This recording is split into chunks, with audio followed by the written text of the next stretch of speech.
ఎవరు? నేనక్క, కనకాన్ని. ఇదెలా ఉండేది? పక్క వీధి సునకంలా ఉండేది, ఇప్పుడేమో ఒళ్ళంతా బంగారం దిగేసుకొచ్చింది. ఊరుకోదునా, వింటే బాగోదు. ఎలా ఉన్నావు సోను? కనకం, ఒంటి మీదున్న కనకం కనపడట్లా? దగదగ మెరిసిపోతుంటేను. ఏంటి ఇలా ఊడిపడ్డా? నా కూతురికి కొడుకు పుట్టాడు కదా, వాడికి పెద్ద బారసాల ఫంక్షన్ చేసి పేరు పెడుతున్నాం. అవునా? చాలా పెద్ద విశేషమే. ఆ మరి దూర పూల నుంచి కూడా చుట్టాలందరూ వస్తున్నారు. మా ఆయన పెద్ద ఫంక్షన్ హాల్ బుక్ చేశాడు. అబ్బో, ఏమని చెప్తానులే, చూడ్డానికి 2 కళ్ళు సరిపోయినంత డెకరేషను,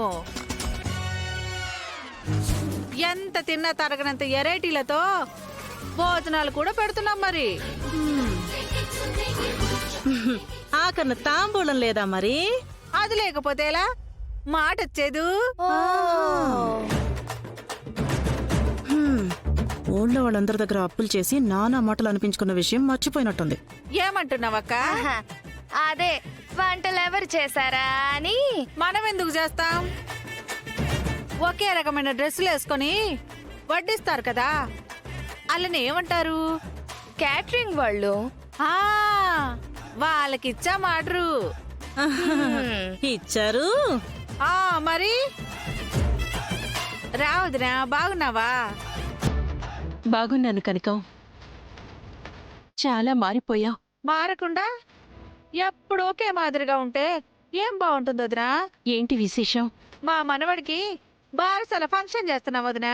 అలాగా, చాలా సంతోషం. సంతోషం అంటే కుదరదు, మీరొచ్చి నా మనవన్ని ఆశీర్వదించాలి. తప్పకుండా వస్తాం. వాళ్ళ పెళ్లిలో ఆశీర్వదించారు, 12 బిడ్డ పుట్టాడు.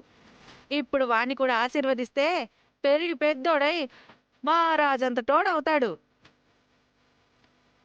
నా కొడుకుని ఆశీర్వదించారు, ఏమయ్యాడు? మా వారు వచ్చాక ఆయనతో కూడా చెప్తాను. ఇద్దరం కలిసే వస్తాం, సరేనా? అలాగే వదినా, ఉండు బొట్టు పెడతాను.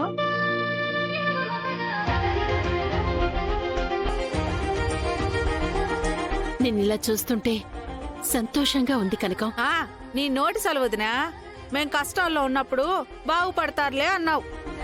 ఎంత మార్పు వచ్చిందో చూడు.